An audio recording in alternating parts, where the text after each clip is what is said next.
Hello everyone. Well, I'm back for another video. And the last video that I made about this topic was about me wanting to boycott the Paul McCartney book called The Lyrics. And that was quite a video. There's a lot of controversy there. A lot of strong arguments on both sides. Some of you knew that this video would be made. Some of you were just counting the hours down, I bet, till I made it. You were sure of it. I wasn't sure of it, and that's the truth. I really had no intention initially to do this, but we'll get to that as time goes on.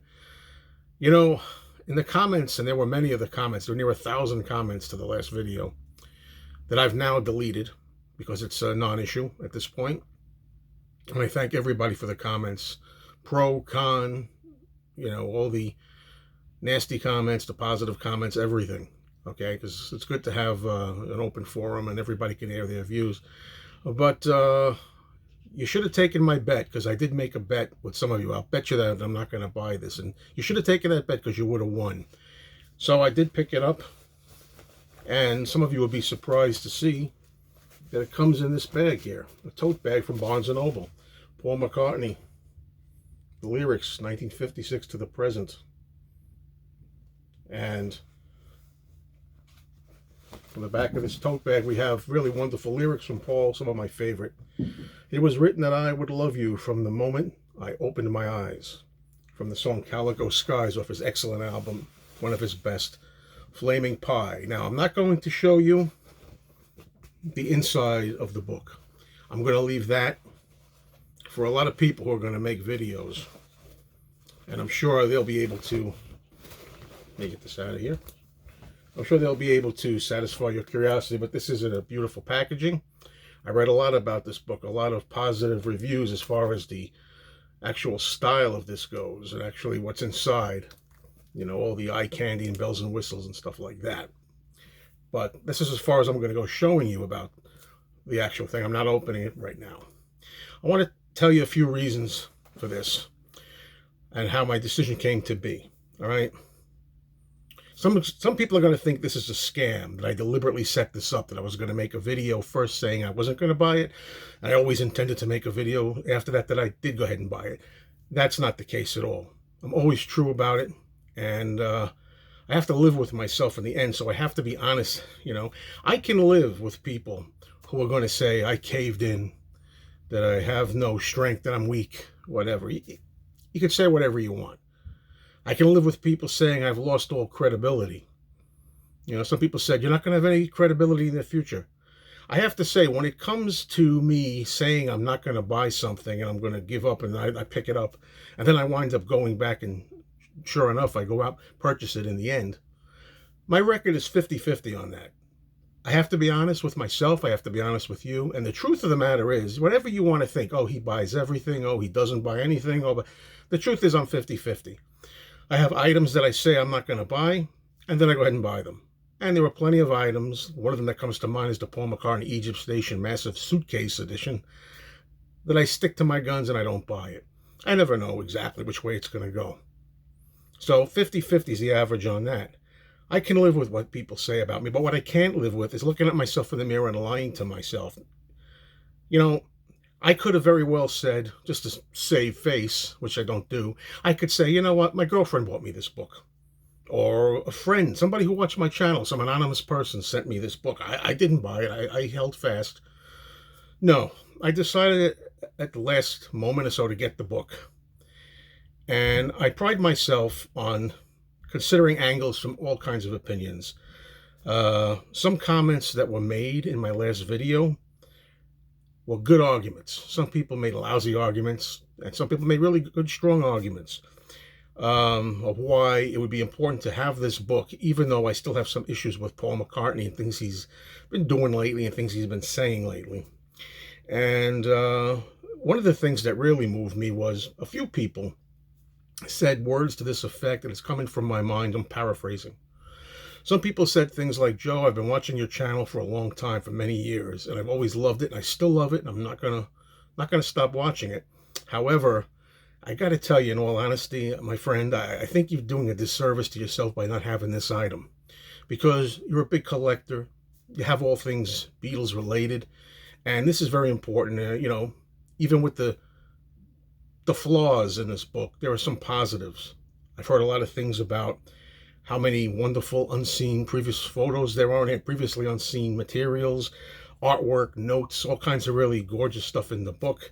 And I've read some of the other quotes. Some of the quotes I didn't like from Paul here. I didn't like what he said about too many people with regards to John. I mean, we won't go down that road too much again, but I just felt that primarily he said that one thing, John had supposedly written, as he said, one or two songs, uh, kind of firing missiles at Paul. So he wrote a song firing a missile back at him, and that's all commendable.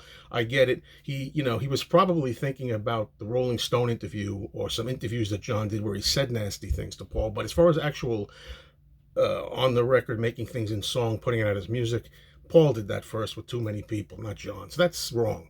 And there's a couple of other things that are wrong or misremembered in the book. And I also don't like the fact that Paul McCartney, again, his ego comes out and he has to change some of the songs, the Beatles songs, from Lennon and McCartney to McCartney and Lennon. That's been something that's been sticking with him for many years. He's still got an issue. It still bothers him. Some of the songs he's going to change around to put his name first, where he feels he wants to take the main credit for it, and he probably did, in fact. A lot of these songs, like, Yesterday, he wrote by himself and so on, and some of these songs he's predominantly the only writer or the main writer. But to go and stretch them around, and even in this book to make them McCartney-Lennon instead of Lennon-McCartney, shows me that he really does still have some lingering issues with regard to that. But aside from that, there's so much else from what I've heard from people, what they've suggested. Some really good reviews that I've read. I read a really good review by Ken Womack. He did a fantastic review, and that also made me think of it good. Even though he acknowledged in his review that there was flaws in the book as well. Yeah, I stand by what I feel. It's a shame. Sorry about the side noises, but it's a shame that Paul is so worried about his legacy. Paul's legacy is rock solid. It's never going to waver. But he's getting older, and he really, I think, has felt for a long time that when he passes on, he wants people to know certain things about him. He's kind of, I think, a little insecure about it. There's no need to be. We all know that Paul's rock solid. His reputation stands. I wish he felt more like that. Didn't have to prove all this. That's really the main thing I can say about it. One of the other reasons why, before I forget, that I decided to go ahead and get the book in the end was because I do a talk show. So I'll do a little plug here. I do a talk show. It's a solo Beatles video cast. It's called Talk More Talk. And Talk More Talk, and you can find it here on YouTube if you want. There's a lot of videos here what we've done, and we've past shows up on YouTube. Talk More Talk. And it's a show we discuss mostly the solo Beatles careers, and once in a while Beatles as a group. But I know that one of the shows we're going to do fairly soon is going to be a show on the McCartney lyrics book. And I told my co-hosts, I can't see me doing that show, that particular episode, if I don't have the book, so I'm going to have to pass. And they really didn't want me to pass on the show. They wanted me to do the show, and I didn't know how to go about that. I didn't feel it was right that I just go by whatever I read, a quote here, a quote there, a file maybe here leaked there, a file leaked somewhere there, maybe interviews with Paul, a few things that are on YouTube where he quotes lines from his book. I said, look, I also rationalized myself. Another reason to get the book is the only way I can honestly be on the show and honestly be qualified enough to talk about the book. So that's another reason why I did it.